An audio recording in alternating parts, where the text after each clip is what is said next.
Hello students, welcome to get set learn. आज हम लोग देखेंगे क्लास 10th की हिस्ट्री की एनसीईआरटी का बुक। आज से हम लोग स्टार्ट कर रहे हैं हिस्ट्री को पढ़ाना और हम लोग देखेंगे चैप्टर 1 से और आगे धीरे धीरे बढ़ते जाएंगे। तो चलिए स्टार्ट करते हैं। तो चैप्टर 1 में है हम लोग पढ़ेंगे क्या, the rise of nationalism in Europe. The rise of nationalism in Europe.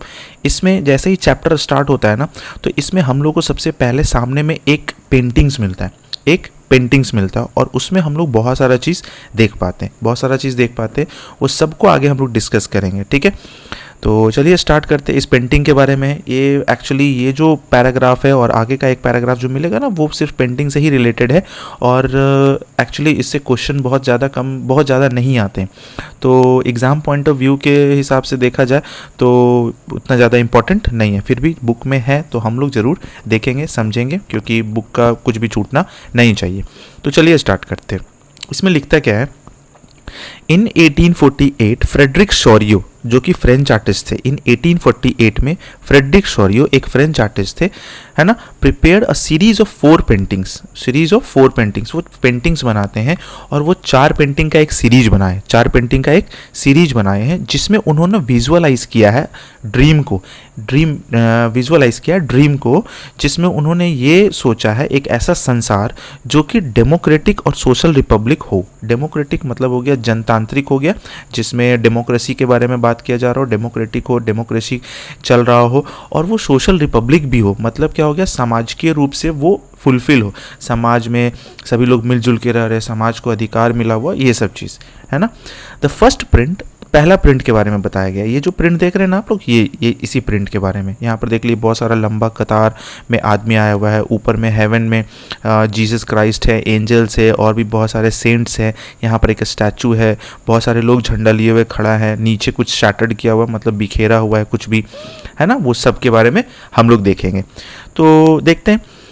In first print of the series का ये पहला प्रिंट है, shows the peoples of Europe and America. और इसमें लोग किसके बारे में दिखाया गया, यूरोप एंड अमेरिका के लोगों को दिखाया गया है। Main and women of all ages and social classes, यानी कि स्त्री पुरुष कोई भी क्लासेस के हो, कोई भी एजेस के हो, सबके बारे में बताया गया, दिखाया गया। Marching in a long train, मतलब एक लंबी कतार में चल रहे हैं, ठीक है ना। And offering homage to the Statue of Liberty. Homage का मतलब वंदना करना, ठीक है। वंदना करते हुए स्टैचू ऑफ लिबर्टी का आगे बढ़ रहे हैं, यानी कि स्टैचू ऑफ लिबर्टी की वंदना करते, प्रे करते हुए आगे जा रहे हैं, है ना। स्टैचू ऑफ लिबर्टी, यहाँ पर स्टैचू ऑफ लिबर्टी के बारे में बताया गया है। एज यू वुड रिकॉल, अगर हम लोग थोड़ा सा पहले जाते हैं, पास्ट में जाते हैं, artist of the time of the French revolution के टाइम पर जितने भी आर्टिस्ट थे ना, वो लिबर्टी को एक स्त्री का रूप प्रदान करते थे। यानी कि अगर कोई स्वतंत्र है तो उसको स्त्री का रूप प्रदान करते थे, और एक टाइम्स के आधार पर देखा जाए तो वो अच्छा भी था। विमेंस को थोड़ा सा बढ़ावा दिया जा रहा था, थोड़ा सा ऊपर लाया जा रहा था उनके स्टैंडर्ड को। तो French Revolution personified liberty as a female figure. Here you can recognise the torch of enlightenment. अब यहाँ अगर फिगर में देखते हैं तो इनके हाथ में एक है टॉर्च, जो कि ज्ञान का टॉर्च है, ज्ञानोदय टॉर्च होता है ना, मशाल जिसको बोलते हैं, वो है। और इनके एक हाथ में है क्या बोलते हैं उसको, घोषणा पत्र, है ना, हिंदी में बोलते हैं उसको घोषणा पत्र, that is the charter of the rights of man. एक हाथ में ज्ञान का मशाल है और दूसरे हाथ में charter of the rights of man है। In the other, on the earth, in the foreground of the image lie the shattered remains of the symbols of absolutist institution। और अगर सामने में देखा जाए तो यहाँ जमीन में बहुत सारा चीज़ बिखरा हुआ है, ठीक है ना। और इसमें क्या क्या है, तो किसी का क्राउन है, किसी का और भी कुछ है, कोई अलग अलग तरह का सामान है ना। क्राउन भी देखने को मिल रहा है, देखिए हम यहाँ पर दिखा देते हैं आपको, क्राउन देखने को मिल रहा है। देखिए यहाँ क्राउन है, यहाँ क्राउन है, यहाँ क्राउन है, यहाँ भी कुछ फेंका हुआ है, यहाँ भी कुछ ये स्टैचूज वगैरह कुछ भी। On the earth in the foreground of the image lie the shattered remains of the symbol of absolutist institution. किसके बारे में बताया जा रहा है, बिखेरा हुआ है, एब्सोल्यूटिस्ट मतलब निरंकुशता से भरा जो संस्थान था ना, जो उन लोग पर शासन कर रहा था, उनका सब कुछ बिखेर दिया गया। अब सब लोग आज़ादी की तरफ निकल पड़े। इन शोरियोज यूटोपियन विजन, शोरियो का एक विजन था, उस विजन को हम लोग बोलते हैं यूटोपियन विजन। यूटोपियन विजन क्या होता है, देखिए यहाँ पर लिखा हुआ है, a vision of a society that is so ideal that is unlikely to actually exist. मतलब कि कोई भी सोसाइटी इतना अच्छा है कि कहा जा रहा है उसके बारे में कि ये पॉसिबल ही नहीं है, उसको हम लोग यूटोपियन विजन, यानी कि जो ऐसा चीज़ जिसके बारे में जो पॉसिबल ही नहीं है और उसके बारे में सोचा जा रहा है, ठीक है ना, likely is unlikely to actually exist. उसी तरह एब्सोल्यूटिस्ट के बारे में भी है, हम देख लेते हैं अभी. The people of the world are grouped as distinct nation. Utopian vision में क्या था, उनके विजन में क्या था, जितने भी लोग हैं उनको डिस्टिंक्ट नेशन, ठीक है ना, अलग अलग नेशन में कैसे पहचानेंगे भाई, तो उनके फ्लैग से पहचानेंगे और उनके नेशनल कॉस्ट्यूम से पहचानेंगे. यानी कि अलग अलग ग्रुप्स में ऐसे बोल सकते हैं, the peoples of the world are grouped as, मतलब अलग अलग लोगों के जो ग्रुप में लोगों को कैसे पहचानेंगे, तो बोलेंगे हम भाई कि उनके फ्लैग से पहचान लेंगे और उनके कॉस्ट्यूम से पहचान लेंगे. लीडिंग द प्रोसेशन, प्रोसेशन में आगे कौन है भाई, वो way pass the Statue of Liberty are the United States and Switzerland. मतलब कि इससे आगे निकल चुके हैं स्विट्जरलैंड और यूनाइटेड स्टेट्स, यानी कि वो लोग नेशन स्टेट्स बन चुके हैं, है ना, which by this time were already nation state. कौन कौन बन गए भाई, तो एक बन गए यूनाइटेड स्टेट्स और एक बन गए स्विट्जरलैंड, है ना. चलिए थोड़ा सा एब्सोल्यूटिस्ट के बारे में जान लेते हैं. Literally a government of system of rule that has no restraint on the power exercise. मतलब कि किसी और का उस पावर पर, उस सत्ता पर अधिकार नहीं, सिर्फ एक ही बंदे का अधिकार, एक ही सेंट्रलाइज जिसको पावर बोलते हैं ना, वही है. In history the term refers to a form of monarchical government. ठीक है ना, अगर हिस्ट्री में देखा जाए तो इसको हम लोग बोलेंगे कौन सा government, monarchial government. Monarchial government क्या होता है भाई, कि उसमें हम लोग देखते हैं किस चीज़ के बारे में, कि एक ही आदमी है जो हर तरह से शासन कर रहा है, चाहे वह सेंट्रलाइज हो सकता है, केंद्रीय सरकार में जा सकता है ना, मिलिट्रलाइज्ड हो सकता है, मिलिट्रलाइज मतलब कि बंदूक के दम पर शासन करवा रहा है, और रिप्रेसिव भी होता है, बहुत ज़्यादा प्रेशर भी डालता था, है ना. जैसे जिसको हम लोग बोल सकते हैं दमनकारी सरकार, दमनकारी मतलब उसको बहुत रिप्रेस करता था, बहुत दबाव डालता था, उस वैसे शासन चला रहा था. तो ये तो बेहतर नहीं था, इसलिए उसको एब्सोल्यूटिस्ट कहा गया. ये हो गया. अब आगे बढ़ते हैं. फ्रांस आइडेंटिफिएबल, फ्रांस के बारे में बोला जा रहा है. France identifiable by the revolutionary try colour. ठीक है ना, फ्रांस को देखा जा सकता है यहाँ पर ट्राई कलर के थ्रू. ये है फ्रांस, ठीक है. had just reached the statue, अभी just reached the statue मतलब अभी just पहुंचने वाले हैं.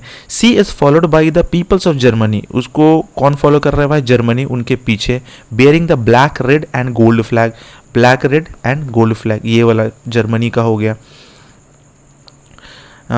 इंटरेस्टिंगली यानी कि अजीब है थोड़ा सा. Interestingly at that time when Sorrieu created, यानी कि जिस समय शौर्यू ये क्या बोलते हैं बनाए थे ना पेंटिंग, उस समय तक जर्मन जो था ना वो कोई भी यूनाइटेड नेशन का हिस्सा नहीं था, यानी कि जर्मन उस समय तक आज़ाद नहीं हुआ था. The flag they carry is an expression of liberal hopes, है ना. The flag they carry is an expression of liberal hopes in 1848. कहा जा रहा है क्या कि ये जो फ्लैग जो है ना, वो बताया जा रहा है कि एक होप है जो 1848 to unify the numerous German speaking principality. German speaking principality का मतलब हो गया जर्मन भाषी रियासतों, रियासत होता है ना जर्मन भाषा, जर्मन भाषी रियासत जो होते हैं उसके बारे में कहा जा रहा है. इनटू अ नेशन स्टेट, यानी कि ये धीरे धीरे नेशन स्टेट बन जाएंगे, उनको ये आशा है. अंडर डेमोक्रेटिक कॉन्स्टिट्यूशन मतलब कि संवैधानिक, जिसमें जनतांत्रिक संवैधानिक, इसको ऐसे बोल सकते हो डेमोक्रेटिक कॉन्स्टिट्यूशन के बल पर, यानी कि उसको हिंदी में क्या बोलते हैं, प्रजातांत्रिक बोलेंगे, हाँ प्रजातांत्रिक constitution. Following the German peoples. अब इसके पीछे कौन कौन है भाई, जर्मन पीपल्स के पीछे कौन कौन है, the people of Austria, the kingdom of two Sicilies, Lombardy, Poland, England, Ireland, Hungary, Russia. इतने लोग उनके पीछे, यानी कि इन लोग को भी नेशन स्टेट्स बनना है और ये भी धीरे धीरे बनेंगे ही. फ्रॉम द हेवंस एबव, और ऊपर से स्वर्ग से, Christ, saint and angel gaze upon the scene, इन पर नज़र रखे हुए. और ये यूज़ इसलिए किया गया है ताकि लोगों को लगे ये सिंबलाइज कर रहा है कि हमारे देश में संप्रभुता है, मतलब कि भाई संप्रभुता बोलते हैं भाईचारे के हिसाब से सब लोग रह रहे. देखो क्राइस्ट भी है, सेंट्स भी हैं, एंजल्स भी है, तो सब लोग मिलजुल कर रह रहे हैं. यहाँ तक तो हो गया. अब देखते हैं इसमें this chapter will deal with many of the issues visualised by Sorrieu. इस चैप्टर में हम लोग बहुत सारे ऐसे चीज़ को देखेंगे जो सॉरियो इस फिगर में, इस पेंटिंग में विजुअलाइज करते हैं। During the 19th century nationalism emerged as a force. एक ऐसी ताकत, नेशनलिज्म एक ऐसी ताकत के रूप में उभरा है जो सारे के सारे पॉलिटिकल और मेंटल वर्ल्ड इन यूरोप एकदम चेंज कर दिया था। मतलब पॉलिटिकली देखा जाए, चाहे थोड़ा सा मेंटली देखा जाए, सबको चेंज कर दिया। मतलब कि एकदम तख्ता पलट कर दिया था। नेशनलिज्म जैसे आया, राष्ट्रवाद जैसे ही आया। The end result of these changes was the emergence of the nation state. और इसके अंत में रिजल्ट क्या मिला?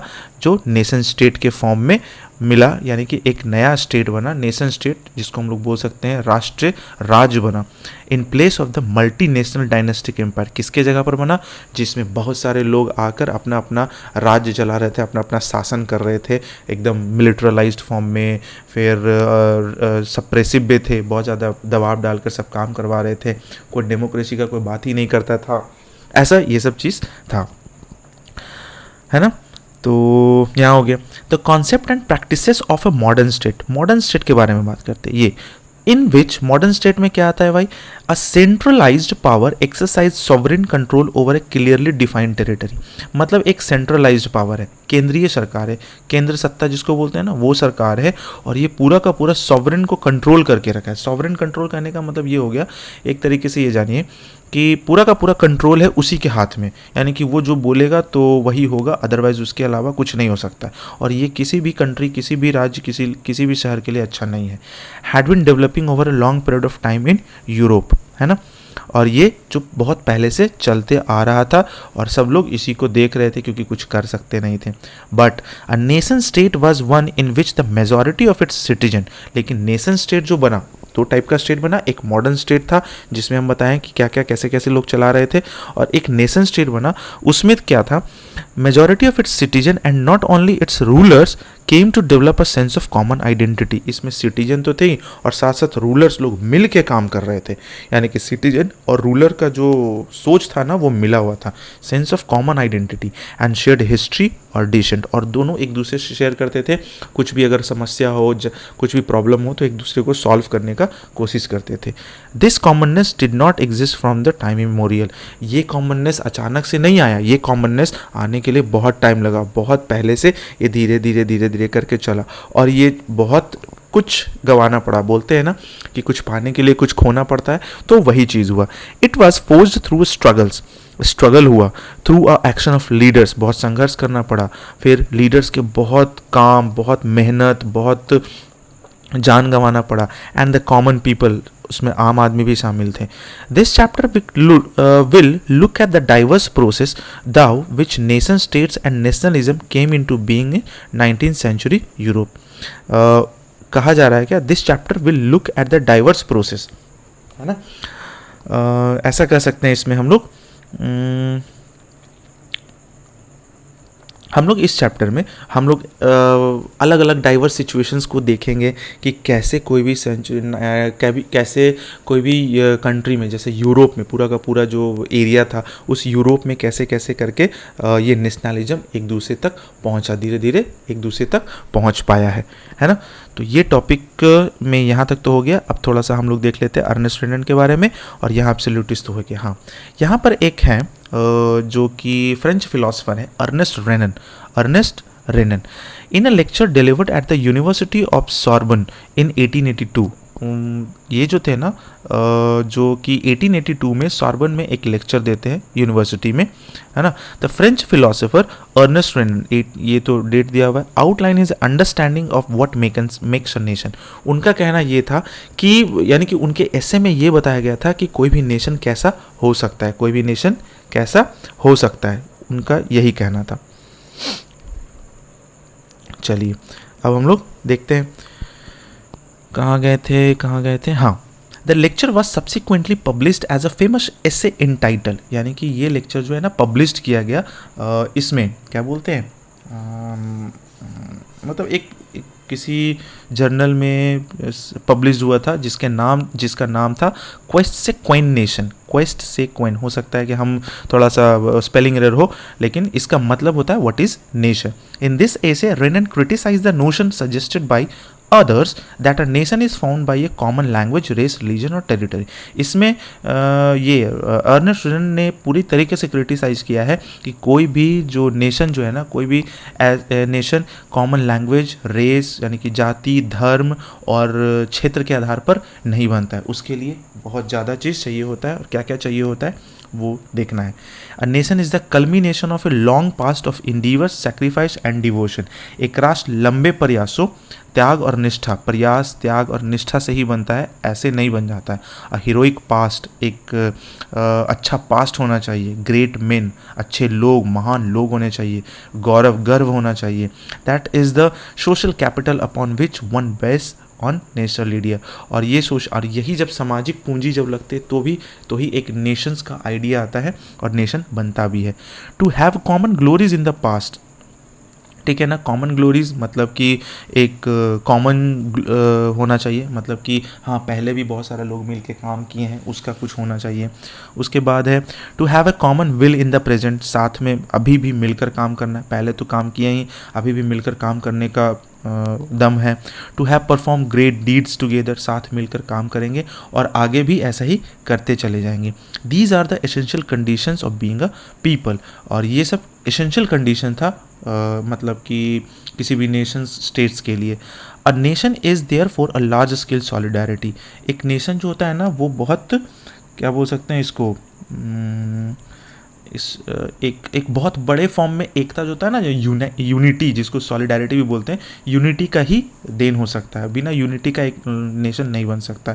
It's existence is a daily plebiscites. और ये एग्जिस्टेंस तभी हो सकता है जब लोगों में प्रतिदिन जनमत संग्रह हो, किसी चीज़ के बारे में पूछा जा रहा हो उनसे, ये वो। अ प्रोविंसेस इज़ इट्स इनहेबिटेंट्स। इनका जो क्षेत्र होता है ना वही इनका निवासी होता है। मतलब क्षेत्र में रहने वाले तो है, क्षेत्र ही निवासी बन जाता है। If anyone has to right to be consulted, अगर किन्हीं को भी कुछ भी कंसल्टेड करना है, अधिकार मांगना है, चाहे बताना है कि ये कैसे चलेगा, वो कैसे चलेगा, तो जाने के लिए किसी का अधिकार है तो वो सिर्फ और सिर्फ निवासी को ही है, मतलब वहाँ रहने वाले लोग को है। A nation never has any real interest in annexing or holding on to countries against its will. एक नेशन कभी भी ये नहीं चाहता है कि हम किसी दूसरे नेशंस को हथियार ले, दूसरे नेशन को कब्जे में कर ले। The existence of nation is good thing. एक नेशन का होना अच्छा है और इज़ अ नेसेसिटी इवन, और ज़रूरी भी है।